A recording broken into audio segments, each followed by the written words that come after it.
नाज़रीन ग्रामी, क्या आइंस्टाइन के मरने के बाद भी उसका दिमाग जिंदा था? साइंसदानों ने उसके दिमाग से ऐसा क्या निकाला कि वो हैरान रह गए। कहा जाता है कि दुनिया के ज़हीन तरीन अफराद की बाज़ आदात अजीब व गरीब व मुनफरद होती है। मिसाल के तौर पर 1797 में मरने के वक्त न्यूटन 1 करोड़ अल्फाज पर मुश्तमिल डायरियां लिख चुका था और हैरान कुन तौर पर उसने सारी उम्र शादी भी नहीं की। शवाहिद बताते हैं कि सन बलोगत में इंतहाई ज़हीन अफराद और नालायक अफराद में फ़र्क की 40% वजह माहौल होता है, क्योंकि रोजमर्रा की आदत इंसानी दिमाग पर खासी असर अंदाज होती हैं और सोच की तश्कील में अहम किरदार अदा करती है। और अगर जहानत की बात की जाए तो अल्बर्ट आइंस्टाइन के जहानत की सारी दुनिया मुआतरफ है। यहाँ तक कि उसकी जहानत से मुतासिर होकर साइंसदानों ने उसका दिमाग और आंखें भी निकाली ताकि उन पर रिसर्च की जा सके।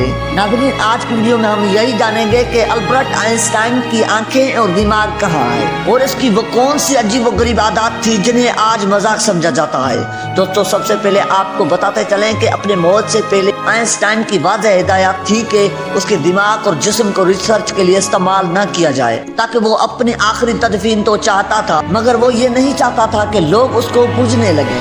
इसलिए उसने कहा कि उसकी राख को खामोशी से बहा दिया जाए। आइंस्टाइन की वफात 17 अप्रैल सुबह को हुई और अगर इससे अपनी वफात के वक्त पता चल जाता कि उसके दिमाग और आंखों के साथ क्या होने वाला है, वो उससे कबल ही खुद को जिंदा दरगोर कर लेता।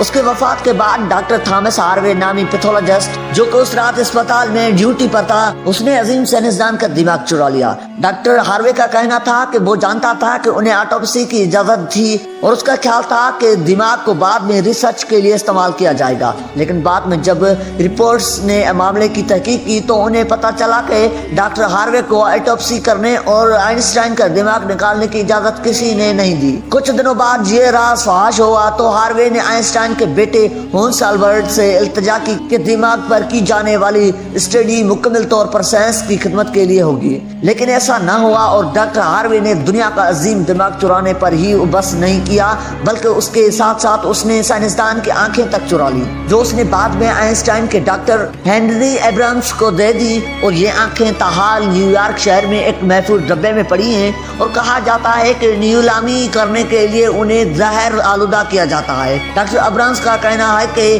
प्रोफेसर की आंखें रखने का मतलब यह है कि उसकी जिंदगी अभी तक खत्म नहीं हुई, बल्कि उसका एक हिस्सा मेरे हाथ में मौजूद रहता है। लेकिन इसको भी डॉक्टर हार्वे की तरह आंखें अपने पास रखने के लिए कानूनी इजाजत नहीं थी।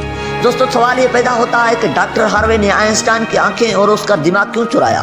तो इसके मुख्तलिफ वजहात हैं। जैसा कि एक ख्याल तो ये है कि वो आइंस्टाइन के गैर मामूली दिमाग के बारे में जानकर साइंस के मैदान में कोई अजीम साइंसी दरियाफ्त करना चाहता था, लेकिन उसका ये ख्वाब पूरा न हो सका क्योंकि वो कोई दिमाग का स्पेशलिस्ट नहीं था।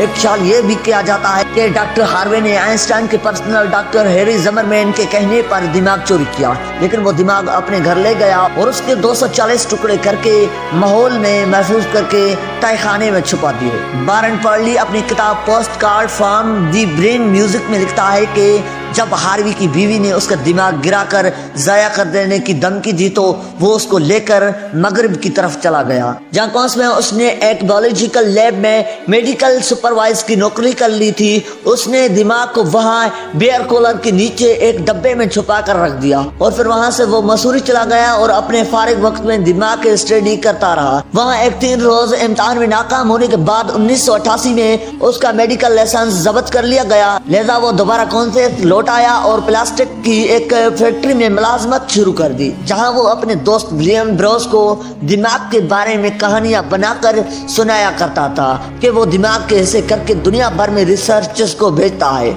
इस तरह ब्रोस ने लोगों के सामने शेखी बढ़ाना शुरू कर दी कि जब चाहे आइंस्टाइन के दिमाग का टुकड़ा हासिल कर सकता है। 1988 में अमेरिकी सहाफी सिक्टल लेवी ने आइंस्टाइन का दिमाग दोबारा ढूंढ निकाला। उसने कौंस में पैथोलॉजिस्ट का पीछा किया और एक आर्टिकल में लिखा है कि उसने आइंस्टाइन का दिमाग ढूंढ लिया है। उसने डॉक्टर हार्वे से कहा कि वो आइंस्टाइन के दिमाग के बारे में एक कहानी लिखना चाहता है, जिस पर डॉक्टर ने पहले तो उसकी मदद करने से इनकार कर दिया, लेकिन बाद में उसने बड़े फख्र से बताया कि वो दिमाग पर एक अजीम स्टडी कर रहा है।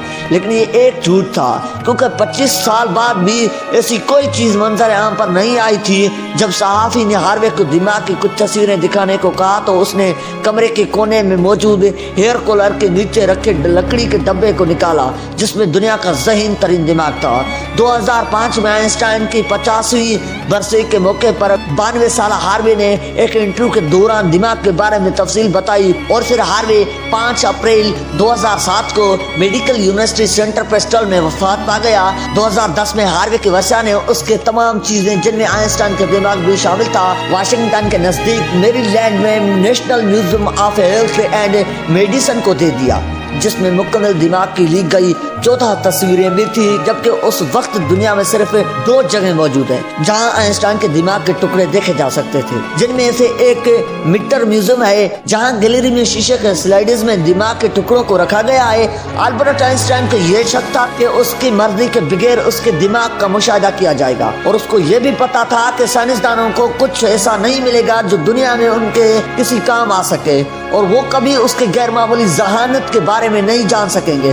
غالباً اسی وجہ سے آئنسٹائن نے کہا تھا کہ ہر وہ چیز جس کی گنتی ہے گنی نہیں جا سکتی، اور ہر وہ چیز جو گنی جا سکتی ہے اس کی گنتی نہیں ہے۔ جی تو معزز دوستو، امید ہے کہ ہماری یہ ویڈیو آپ کو ضرور اچھی لگی ہوگی۔ ویڈیو اچھی لگی ہے تو ہمارے چینل کو سبسکرائب کرنا اور ساتھ کھڑے بیل آئیکن پر ضرور دبانا تاکہ ہر دنیا کی مفید معلومات آپ تک سب سے پہلے پہنچ سکے۔ ملتے ہیں ایک نیکسٹ ویڈیو کے ساتھ، تب تک کے لیے اللہ حافظ۔